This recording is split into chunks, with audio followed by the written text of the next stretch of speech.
বইপাঠ by আইকে চ্যানেলে আপনাদের সকলকে স্বাগতম। আমরা পড়ছিলাম মুসা আল হাফিজ সাহেবের আমেরিকা মুসলিমদের আবিষ্কার। আজকে পঞ্চম পর্ব, আমেরিকা মুসলিমদের আবিষ্কার। প্রতিষ্ঠিত পশ্চিমা ভাষ্যের দাবি হলো কলম্বাসের আগে আমেরিকা ছিল অনাবিষ্কৃত, বাইরের পৃথিবীর কেউ জানতো না তার হদিস। কিন্তু আমরা দেখেছি কলম্বাস পূর্ব আমেরিকায় মুসলিমদের উপস্থিতি, দেখিয়েছি প্রামাণ্য ইতিহাস। আমরা নজর ছড়াতে পারি সেসব অভিযান ও বর্ণনার দিকে যা কলম্বাসের আগেই আমাদের দৃষ্টি ও অবগতিকে আমেরিকায় নিয়ে যায়। মুসলিম অভিযাত্রা ও ভূগোলবিদ্যা নবম শতকের আগেই আমেরিকার অভিগামী হয়েছে, মনোযোগী হয়েছে তার বিবরণে।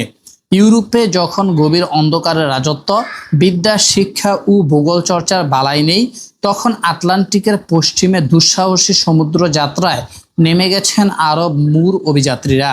আবিষ্কার করেছেন অজানা দ্বীপপুঞ্জ বা অজানা জগৎ। সে অভিযান হয়েছে স্পেন থেকে, আফ্রিকা থেকে, চীন থেকে। অভিযানগুলো উপনীত হয়েছে আমেরিকায়। ইসলামী বিজয়ের প্রথম প্রহরে আটলান্টিক অতিক্রমের অভিপ্রায় ঘোষিত হয়েছে। সাহাবা যুগে শুরু হয়েছে নৌ অভিযান। উকবা বিন নাফে রাদিয়াল্লাহু আনহু ছিলেন দুরন্ত এক দরিয়া মুসাফির। মিশর বিজয়ে আমর ইবনুল আস রাদিয়াল্লাহু আনহুর খালাতো ভাই। মূলত তিনি ছিলেন ধর্মপ্রচারক। ৬৩ হিজরিতে তার সফর আটলান্টিক মহাসাগরে উপনীত হয়। সীমাহীন এই সমুদ্রের ওপারে আছে কি কোনো জনবসতি, আছে কি মানুষের জীবন? উকবা জানেন না। যদি জানতেন তাহলে আটলান্টিক পাড়ি দেওয়ার অভিযানে ঝাঁপিয়ে পড়তেন। সাগরে নেমে সে কথাই ঘোষণা করলেন, আল্লাহ, যদি এই মহাসমুদ্রের ওপারে কোনো ভূপৃষ্ঠের তথ্য জানতাম তাহলে তোমার বাণীর প্রচারে সেদিকে যাত্রা করতাম, সেখানে প্রতিষ্ঠিত করতাম তোমার সত্যের মহিমা। আরব ভাষ্যের দাবি, উকবা বিন নাফে রাদিয়াল্লাহু আনহু আটলান্টিক থেকে ফিরে আসার ২ দশকের ভেতরেই আবদুল্লাহ ও মুবারক নামীয় ২ আরব নাবিক আটলান্টিকের পশ্চিম দিকে এগোতে থাকেন। তারা পড়েন জ্বরের কবলে ও পথ হারান। সমুদ্র স্রোত তাদের জাহাজকে চালিত করে ইচ্ছে মতো। পাল ছিঁড়ে যায়, জাহাজ হয় নিয়ন্ত্রণ হারা। দিক চিহ্নহীন সাগরে বহুদিন বহু রাত অতিক্রম করে অবশেষে জাহাজ বেরান অজানা এক দ্বীপাঞ্চলে, যেখানে আছে উলঙ্গ মানুষ, গণবৃক্ষ আর পাহাড়ের সারি। কলম্বাস আমেরিকার বিভিন্ন দ্বীপের যে বর্ণনা দিয়েছেন, এর সাথে ঘনিষ্ঠ মিল আছে আরব বিবরণের। প্রথম হিজরি শতকেই আরব উৎস থেকে সেসব দ্বীপের চমকপ্রদ বিবরণ পাওয়া যায়। মুসলিম জ্ঞান সাধনার অন্যতম পুরোধা কাজী আবু আমের হামদানি ওরফে আমির সাবি এর ভাষ্যে সেসব অঞ্চলের মানুষ ও প্রকৃতির চিত্র অঙ্কিত হয়েছে। ধর্ম প্রচারক ও অভিযাত্রীদের প্রত্যক্ষ যোগাযোগ সেখানকার চিত্রকে সাবির কাছে উপস্থাপন করে থাকবে। সাবি জানান, যেভাবে স্পেন ও আমাদের মধ্যে মনুষ্য বসবাস রয়েছে, তেমনি স্পেন ছড়িয়ে রয়েছে মানুষের বসবাস। সেখানকার অধিবাসীরা মানুষের খোদাদ্রোহিতার কথা ভাবতেই পারে না। মণিমুক্তা তাদের কঙ্কর, সোনা রূপা তাদের পাহাড়। তারা অভ্যস্ত নয় ক্ষেত খামার বা চাষাবাদে। তাদের ঘরের পাশে আছে বৃক্ষ, যার ফলমূলই তাদের খাদ্য। আছে গাছের বড় বড় পাতা, যা তাদের পোশাক। সাবির এ বর্ণনা আমরা পাই আবু বকর আহমদ ইবনে মোহাম্মদ ইবনে হারুন আল খাল্লালের বিখ্যাত গ্রন্থ আল হিস আলা তিজারা ওয়াস সানায়া ওয়াল আমল এ। স্পেনিশ বিশেষজ্ঞ ইমাম মোহাম্মদ ইবনে আহমদ কুরতুবি তার বিশ্বখ্যাত আল জামি উল আহকামিল কুরআন এ সাবির এ বর্ণনা উল্লেখ করেছেন। মহান মুহাদ্দিস আইন বিশারদ আবু বকর আহমদ ইবনে হুসাইন ইবনে আলী আল বাইহাকির সূত্রে কলম্বাসের ৭০০ বছর আগের এই বর্ণনার সাথে কলম্বাসের বর্ণনার সাদৃশ্য আমরা পাই। কলম্বাস সে অঞ্চলের বর্ণনা লিখেছেন, কোনো কোনো এলাকায় নারীরা গাছের পাতা বাকলকে ব্যবহার করে পোশাক হিসেবে। সেখানকার লোকদের সরল চিত্র এঁকেছেন কলম্বাস। তারা অত্যন্ত সরল ও সৎ প্রকৃতির, সেই সাথে উদারও বটে। তাদের কাছ থেকে কিছু চাওয়া হলে তারা কখনো তা প্রত্যাখ্যান করেই না, বরং উল্টো আমাদের তা চাইতে উদ্বুদ্ধ করে। তারা বেশ আত্মত্যাগী চরিত্রের। অপর কেউ তাদেরকে পছন্দ করে এমনটি জানলে তারা তাদের প্রতি ভালোবাসার অনুভূতি প্রকাশে কসুর করে না। তুচ্ছ জিনিসের বিনিময়ে কখনো কোনো বিনিময় ছাড়াই অতি মূল্যবান জিনিস দিয়ে তারা অনায়াসে খুশি থাকে। তারা অলস নয়, নির্বোধ নয়, বরং তাদের বোধ শক্তি ছিল অত্যন্ত স্বচ্ছ। তাদের যে সমস্ত লোক পার্শ্ববর্তী দ্বীপসমূহে ভ্রমণ করেছিল তারা তার স্বপ্রশংস বিবরণ পেশ করে থাকে। মানুষের প্রতি রয়েছে তাদের স্বভাবগত শ্রদ্ধাবোধ ও মমতা। ডাক্তার চানা সেখানকার বৃক্ষপূর্ণ দৃশ্য রচনা করেন। দ্বীপটি ছিল আশ্চর্য রকম মোটা মোটা গুড়ি সম্পন্ন বৃক্ষের দ্বারা পরিপূর্ণ, হরেক রকম নাম না জানা গাছ, যার কোনোটির ফল সমৃদ্ধ, কোনোটি ফুল। এক কথায় আশ্চর্য অপরূপ। যেদিকে তাকাও শুধু জঙ্গল আর জঙ্গল। এসব বৃক্ষপূর্ণ অঞ্চলে বসবাস করত বহু রেড ইন্ডিয়ান। গাছের পাশেই থাকতো তাদের ক্ষুদ্র গড়। সেখানে পাহাড় ইত্যাদি। স্বর্ণের পরিমাণ এতই ছিল যে ডাক্তার চানা লিখেন, আমরা যে পরিমাণ চাই সে পরিমাণ স্বর্ণ আনতে পারবো সেখান থেকে। চানা একটি দ্বীপের বর্ণনায় লিখেন, দ্বীপটি দেখেই মনে হয় তা ধাতব উপাদানে সমৃদ্ধ। সোনা এখানে এতই সুলভ ও বিপুল যে ডাক্তার চানার বাসায় সৃষ্টির আদি থেকে এ পর্যন্ত এমন আশ্চর্য বিষয়ে না কোথাও দৃষ্ট হয়েছে না পঠিত হয়েছে। পরবর্তী সমুদ্র অভিযানের ফিরতি জাহাজগুলো স্বর্ণের এমন এক এক চালান নিয়ে ফিরবে যে তা শুনবে আশ্চর্যজনিত না হয়ে পারবে না। সাবি বলেছেন, সেখানকার অধিবাসীদের কাছে মণিমুক্তা কঙ্কর রয়েছে। আর কলম্বাস লিখেছেন, প্রচুর সংখ্যক নদী আবিষ্কার হয়েছে যার বালুকা স্তরে ওই মূল্যবান বস্তু এমন প্রাচুর্যের সাথে বিরাজ করছে যে দলের সবাই তাদের হাতে করে কিছু নমুনা নিয়ে এসেছে। অবশ্য কোনো কোনো অঞ্চলে চাষাবাদের প্রমাণ পেয়েছেন কলম্বাস।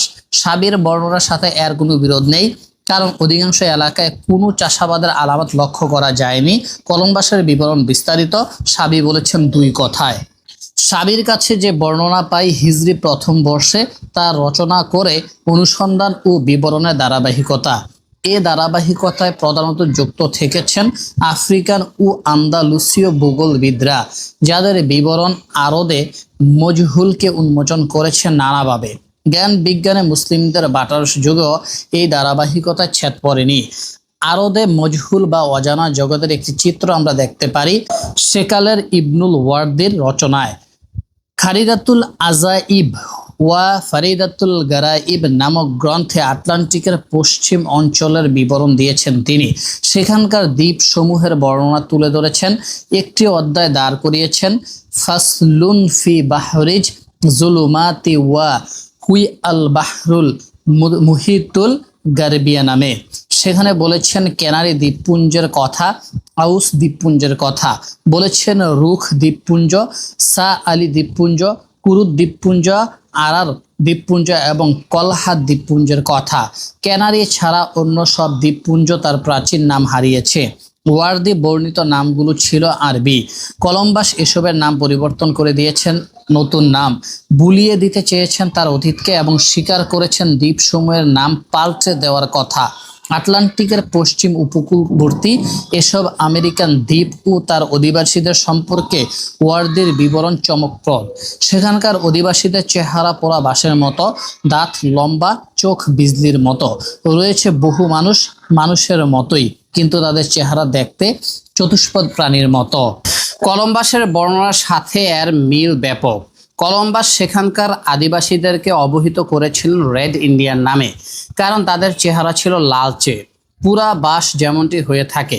আমেরিকান অধিবাসীদের বিভিন্ন গোত্র লম্বা দাঁতের অধিকারী ছিল, আর অনেক গোত্র চেহারায় পশুর চিহ্ন আঁকত বিরোধী গোত্রের মাঝে নিজেদেরকে ভীতিকর হিসেবে উপস্থাপন করার জন্য। তাদের মুখ হয়ে উঠত অনেকটা জন্তুর মুখের মতো, যার বিবরণ আমরা পাই কলম্বাসের ডায়েরিতে। এসব গোত্র প্রধানত ব্রাজিলিয়ান অঞ্চলে বসবাস করত। সেখানে মুসলিমদের অভিযানের ইতিহাস বহু পুরনো। স্পেন থেকে এ অঞ্চলের সর্বশেষ মুসলিম অভিযাত্রী ছিলেন মরিস্কো আচিবো ডে লা কাসা, যিনি যান ব্রাজিল, গুয়েনা ও ভেনেজুয়েলা অঞ্চলে। নতুন পৃথিবী বা আমেরিকার প্রথম উল্লেখ আমরা পাই আবু রায়হান মোহাম্মদ আল বেরুনির কাছে।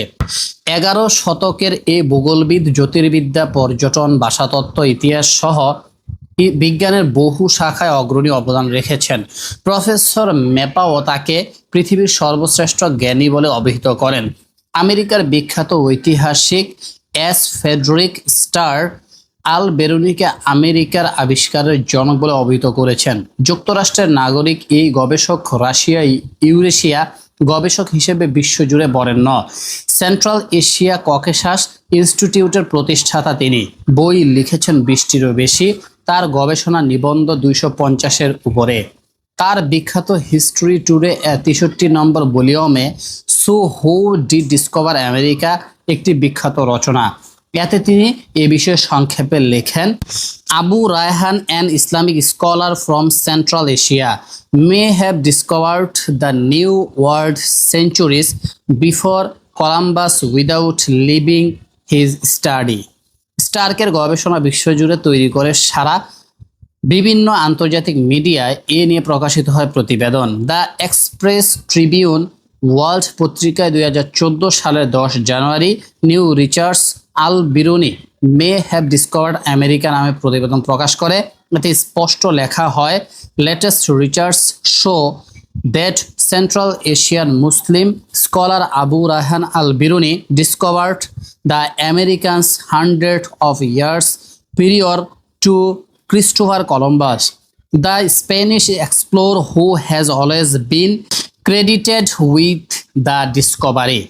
বিখ্যাত ওয়ার্ল্ড বুলেটিন পত্রিকায় 2014 সালের 4 জানুয়ারি সোমবার সংখ্যায় Muslim scholar discovered America 500 years before Columbus শীর্ষক প্রতিবেদন প্রকাশিত হয়। বিশ্ববিখ্যাত এই পত্রিকার প্রতিবেদনটির তর্জমা আমরা তুলে ধরছি। আমেরিকার আবিষ্কারক কলম্বাস নন, একজন মুসলিম মনীষী। মার্কিন ইতিহাসবিদ এস ফ্রেডরিক স্টার তার হিস্ট্রি টুডে নামক নিবন্ধে এমন দাবি করেছেন। সারা দুনিয়ার মানুষ এতদিন স্প্যানিশ নাবিক কলম্বাসকেই আমেরিকা আবিষ্কারক হিসেবে জেনে এসেছেন। তবে ফ্রেডরিক আমাদের জানাচ্ছেন আমেরিকার আবিষ্কারক হলেন মধ্যযুগের মুসলিম ভূগোলবিদ আবু রায়হান আল বিরুনি। নিবন্ধটিতে দাবি করা হয়েছে কলম্বাসের 500 বছর আগে আমেরিকা আবিষ্কার করেছিলেন এই মুসলিম মনীষী। নিবন্ধ বলছে মুসলিম মনীষী আবিষ্কার করলেও পাদ প্রদীপের আলোয় আসে কলম্বাসের নাম। নিবন্ধে বলা হয়েছে 1498 সালের অনেক আগেই আমেরিকা আবিষ্কার করেন আবু রায়হান। নিবন্ধ অনুসারে 973 সালে আজকের মধ্য এশিয়ার দেশ উজবেকিস্তানে জন্ম আবু রায়হানের। ঐতিহাসিকের মতে আবু রায়হানই এশিয়া ইউরোপ সহ পৃথিবীর অজানা ভূমি আবিষ্কারের প্রথম পথপ্রদর্শক। আবু রায়হান সরাসরি আমেরিকায় গেছেন কিনা সেটা স্পষ্ট করেনি নিবন্ধকার। তবে যে জায়গায় আমেরিকা ছিল সেটার বাস্তবসম্মত বিবরণ দেন এই মুসলিম ভূগোলবিদ। 11 শতকে অজানা দেশ আবিষ্কারের নামা আবু রায়হান তার চোখ শুধু আমেরিকাতেই বেঁধে রাখেননি। ভূগোল বিশারদ এ মনীষীর চোখ রেখেছিলেন পশ্চিম ইউরোপ থেকে শুরু করে পুরো আফ্রিকা, পূর্ব এশিয়া সহ পৃথিবীর 1/5 দিকে। মধ্যপ্রাচ্য, উত্তর পশ্চিম ও ভারত সহ অনেক দেশের ভাষা জানতেন আবু রায়হান। দক্ষ ছিলেন গণিত, জ্যোতির্বিদ্যা, খনিবিদ্যা, ভূগোল, মানচিত্রাঙ্কন বিদ্যা, জ্যামিতি ও ত্রিকোণমিতিতে। আর এসব ব্যাপারে তিনি বিখ্যাত মুসলিম মনীষী আহমদ আল ফারহানির মতোই দক্ষ ছিলেন বলে এই সিদ্ধান্তে উল্লেখ করা হয়েছে। গ্রিক মনীষী ক্লাডিয়াস টলেমি ও পিথাগোরাসের মতোই ভূগোল বিষয়ে পড়াশোনা করেছেন আবু রায়হান। টলেমি ও পিথাগোরাসের মতো রায়হানও ধারণা করেছিলেন যে পৃথিবী চারদিকে ঘুরে। আবু রায়হানের শিক্ষক আল ফারহানিও পৃথিবী চারদিকে ঘোরা তথ্যের কথা বলেছিলেন। অবাক ব্যাপার হলো যে ব্যক্তির কথা উল্লেখ করে কলম্বাস আমেরিকা আবিষ্কারে তার নিজের মতের কথা বলেছিলেন সেটা প্রায় পুরোপুরি মিলে যায় আল ফারহানি ও আবু রায়হানের তথ্যের সাথে। নিবন্ধকার লিখেছেন কলম্বাস এটা হয়তো নোট করতে ভুলে গিয়েছিলেন যে ভ্রমণের ক্ষেত্রে আল ফারহানি রোমান মাইলসের পরিবর্তে আরব মাইলস ব্যবহার করেছিলেন। এমনকি কলম্বাস কখনোই আমেরিকা আবিষ্কারের কথা চিন্তা করেননি। জাহাজে ওঠার পর প্রথমে কলম্বাস চিন্তা করেছিলেন তিনি হয়তো এশিয়া কিংবা ইউরোপে গিয়ে উঠবেন। নিজের শিক্ষকের মতো আবু রায়হান পৃথিবীর ঘূর্ণনের ব্যাপারে যে তথ্য দিয়েছিলেন তা আধুনিক তথ্যের সঙ্গে প্রায় সম্পূর্ণ মিলে যায়। নিজ কক্ষে চলার পথে সূর্য ও পৃথিবীর যে সম্পর্ক সে ব্যাপারে রায়হানের তথ্য পুরোপুরি ঠিক। পৃথিবী ঘূর্ণনের এই তথ্য যখন দেন তখন আবু রায়হানের বয়স 70 বছর। শারীরিক কারণে হয়তো সশরীরে আমেরিকায় যেতে পারেননি, কিন্তু মাপ জোখের সবকিছুই করেছেন তিনি। তবে আরো অনেক তথ্য বাকি আছে বলে মনে করতেন রায়হান। তবে এ কথা বলার মানে এই নয় যে আমেরিকা তখনও আবিষ্কার হয়নি। সেখানে আরো দলিল রয়েছে যে স্ক্যান্ডিনেভিয়া থেকে নরম্যানরা আমেরিকা আবিষ্কারের জন্য আইসল্যান্ড ও গ্রিনল্যান্ড অতিক্রম করে কানাডা পর্যন্ত গিয়েছিলেন। সেখানে দশম শতাব্দী থেকেই আমেরিকার পূর্বসূরীরা বসবাস করতেন। ফ্রেডরিক তার নিবন্ধে দাবি করেছেন আল বিরুনি পৃথিবীর প্রথম ব্যক্তি যিনি নতুন পৃথিবী শব্দটার ধারণা দিয়েছিলেন। এই নতুন পৃথিবী পরবর্তীতে পরিচিত হন আমেরিকা নামে। আমেরিকা অভিমুখে মুসলিম অভিযাত্রী প্রধানত সংগঠিত হয় স্পেন থেকে। স্প্যানিশ এক প্রাচীন অভিযাত্রী হচ্ছেন কর্ডোবার ভূগোলবিদ ও সমুদ্রজয়ী খাসখাস ইবনে সাইদ ইবনে আসওয়াদ। স্প্যানিশ উমাইয়ার শাসক আবদুল্লাহ ইবনে মুহাম্মদের শাসনামলে সংগঠিত হয় খাসখাসের অভিযান। খাসখাস যাত্রা করেন স্পেনের ভেলভা বন্দর থেকে। এই বন্দর থেকে পরবর্তীতে যাত্রা করেন কলম্বাস। সমুদ্রে অজানা জগতে অন্ধকার এলাকা পেরিয়ে দীর্ঘদিনের যাত্রা শেষে সুদূর দ্বীপাঞ্চল থেকে বিপুল পরিমাণে সম্পদ নিয়ে স্পেনে ফিরে আসেন খাসখাস। লোকেরা দূরে নিয়েছিল, তিনি হারিয়ে গেছেন, কিন্তু গানাইমে ওয়াসেআ বা অগাধ ধনমাল নিয়ে তার ফিরে আসা সবাইকে অবাক করে। খাসখাসের সফরের বিবরণ দিয়েছেন বিখ্যাত পর্যটক ভূগোলবিদ ও ঐতিহাসিক আবুল হাসান আলী বিন হুসাইন আল মাসউদি তার বিখ্যাত মুরুজ্জুজাহাব ওয়া মাআদিনুল জওহারে গ্রন্থের প্রথম অধ্যায়ে আটলান্টিক মহাসাগরের বর্ণনায় তিনি এ অভিযানের কথা উল্লেখ করেন। মুরুজ্জুজাহাব রচিত হয় 940 সালে। খাসখাস তখন জীবিত, তার কীর্তি অবলোকনকারী মানুষ তখন অসংখ্য। গ্রন্থটি স্পেন সহ মুসলিম বিশ্বে জনপ্রিয় হয়ে ওঠে মাসউদের জীবদ্দশায়। খাসখাসের অভিযানকে তিনি উল্লেখ করেছেন বিশেষ গুরুত্ব সহকারে।